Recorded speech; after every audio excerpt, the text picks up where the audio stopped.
Olá, hoje é 20 de julho de 2021. Sou Márcia Chueira e falo direto de Cuba.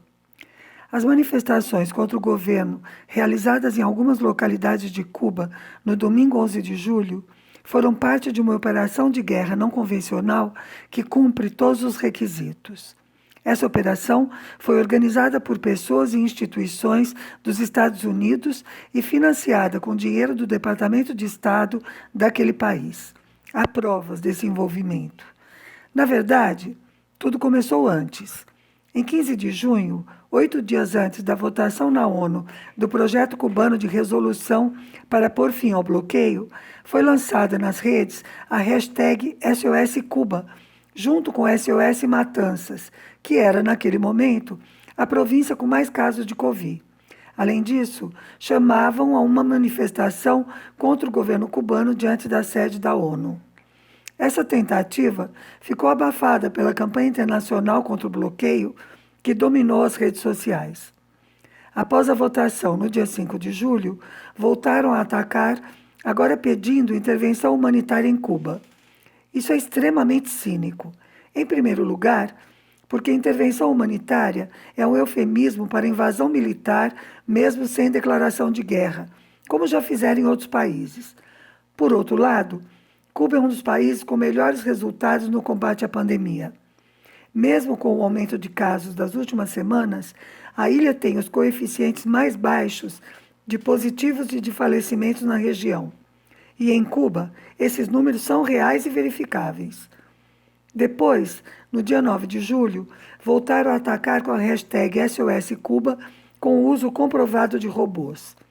A primeira conta a lançar a etiqueta, que pertence a um usuário localizado na Espanha, chegou a emitir 5 tweets por segundo, o que não é possível fazer de forma orgânica.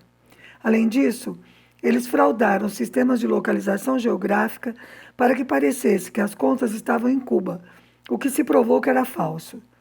E o Twitter se recusou a suspender essas contas durante vários dias, apesar de denúncias repetidas. O mesmo Twitter que suspende as contas do governo cubano justamente quando tem notícias boas, como o anúncio da primeira vacina anti-Covid. Essas são as armas comunicacionais e mediáticas que foram utilizadas. Mas essa guerra usa outras armas muito mais cruéis. O bloqueio econômico, comercial e financeiro dos Estados Unidos contra Cuba tenta asfixiar o desenvolvimento do país e submeter o povo cubano à fome e ao desespero. Com isso, eles pretendem provocar uma explosão social contra o governo.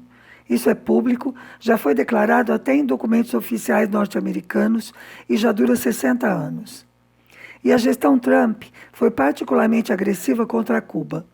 Além da lei do bloqueio, ele emitiu mais de 240 medidas extras para tornar a vida aqui bem mais difícil.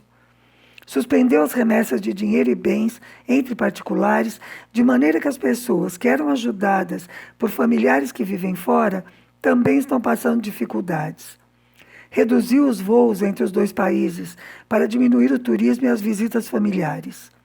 Usou a crise sanitária da pandemia como arma e dificultou ainda mais a compra de alimentos, medicamentos e material de trabalho e de proteção dos profissionais de saúde.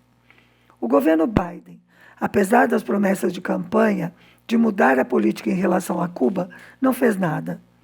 Aliás, fez. Incluiu Cuba em 2 listas: a de países que não combatem o terrorismo e a dos países que não combatem o tráfico de pessoas. Essas listas são totalmente arbitrárias, não precisam de provas. Os Estados Unidos incluem qualquer país que os desagrade. Além do efeito sobre a opinião pública mundial, as tais listas têm um efeito prático, porque esses países ficam impedidos de negociar utilizando o dólar americano. É um mecanismo perverso. Por causa do bloqueio, Cuba está praticamente impedida de conseguir empréstimos ou fazer compras a crédito. Ou seja, tem de pagar praticamente tudo à vista. Para isso, precisa ter dinheiro em um banco internacional. Mas uma das medidas do Trump pune qualquer banco que se atreva a negociar com Cuba. Vários já foram multados. Além disso, se não pode usar dólar americano, Cuba tem de fazer câmbio de suas reservas nessa moeda com terceiros que, obviamente, cobram altas taxas pelo risco. Depois de conseguir alguém que lhe venda, sejam produtos de consumo da população, como alimentos, remédios, materiais de higiene, roupas, materiais de construção, ou sejam matérias-primas e insumos para a produção agrícola e industrial, inclusive de remédios, é preciso conseguir que entreguem. Muitas compras demoram a chegar ou nem chegam, porque os transportadores são ameaçados pelos Estados Unidos. Claro que isso tudo junto provoca uma situação interna muito complicada, porque é cansativo e desgastante para a população ter de fazer demoradas filas para comprar toda e qualquer coisa. Além disso, a escassez estimula o mercado paralelo muito mais caro. Dá para perceber que é uma situação difícil de equacionar. Mas, se isso fosse pouco, tem também a questão do combustível, que move o transporte e entra na geração de eletricidade. Grande parte do combustível de Cuba é importado. Alguém poderia perguntar, e por que não usam energias limpas? Cuba está investindo nisso, mas aí também entra o bloqueio, que dificulta conseguir financiamentos e a compra de materiais. Voltando à eletricidade. A energia elétrica em Cuba é quase toda gerada por usinas termoelétricas, que estão integradas no sistema nacional, de modo que, se uma falha, outras podem compensar. Graças a isso e a outras medidas, Cuba praticamente se livrou dos longos apagões do período especial. Algumas semanas atrás, porém, a principal termoelétrica precisou ser reparada e uma outra ficou também parcialmente desativada. Isso provocou apagões diários de algumas horas em várias localidades. É uma situação muito exasperante, aguentar, além das filas, a falta de luz. E parece que os mercenários acharam, então, que esse era o momento de dar o golpe. As manifestações do dia 11 começaram simultaneamente em vários lugares, o que demonstra que não foram espontâneas. A tática foi a mesma em todas elas. Um pequeno grupo chamando a população a se manifestar e postando em seguida nas redes sociais. Essas postagens eram imediatamente replicadas a partir de contas e sites no exterior. Como já se viu, essas manifestações não foram pacíficas. A maior parte delas gerou distúrbios, com quebra-quebra, saqueios de mercados e enfrentamento com a polícia, usando pedras e armas brancas. A polícia não utilizou nenhum recurso antimotim, nem carros especiais, nem jatos de água, balas de borracha, nada. Mesmo assim, a grande imprensa internacional passou dias seguidos denunciando o que eles chamaram de repressão violenta.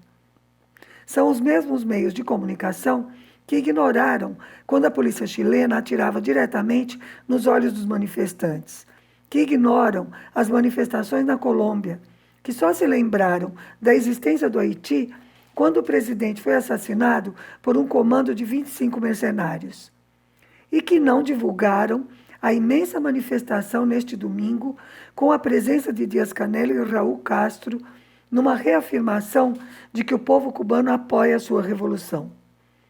Mas esta não é a primeira vez que os Estados Unidos tentam derrubar o governo em Cuba.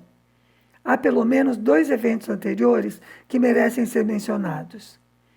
Tanto na crise migratória de Marielle em 1980, como na de 1994, quando Fidel foi pessoalmente ao Malecón, a mão dos Estados Unidos estava por trás dos fatos.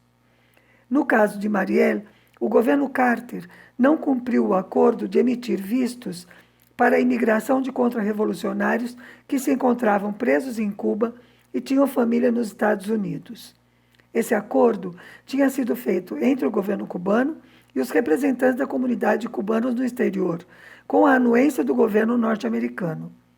Além de não emitir a quantidade de vistos que havia sido combinada, os norte-americanos estimulavam a saída ilegal de Cuba, concedendo visto de permanência aos que conseguiam chegar, mesmo que fossem barcos sequestrados.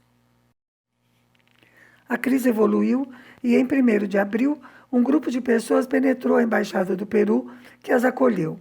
Ante essa atitude, o governo suspendeu a segurança à embaixada, que foi então invadida por uma multidão. a crise finalmente se resolveu com uma solução proposta pela própria comunidade cubano-americana e aceita pelo governo cubano, que permitiu a entrada de pequenas e médias embarcações ao porto de Mariel para levar os que desejavam emigrar. Claro que isso foi um golpe para o governo dos Estados Unidos. Não era o que eles pretendiam. Ele não queria receber uma onda migratória cubana. E, em represália, desencadeou uma forte campanha internacional contra Cuba. A crise de 94 foi assim. Nos dias 26 de julho e 3 de agosto de 94, 2 lanchas foram sequestradas, ocorrendo também o assassinato de um jovem suboficial da Polícia Nacional Revolucionária. Depois, no dia 5 de agosto, emissoras contra-revolucionárias nos Estados Unidos, que chegavam até aqui, o sinal, divulgaram que aquele país receberia todos os cubanos que emigrassem para lá por via marítima, sem necessidade de trâmites. 1994 era pleno período especial, com muita pobreza e todo tipo de dificuldade. E é bom lembrar que o período especial se deve ao final do sistema soviético, mas antes de tudo ao próprio bloqueio. Se Cuba não estivesse isolada internacionalmente pela ação dos Estados Unidos, os cubanos não teriam passado tempos tão duros. Bem, a divulgação daquela informação falsa fez que uma multidão se dirigisse ao malecón, tentando retomar uma das lanchas.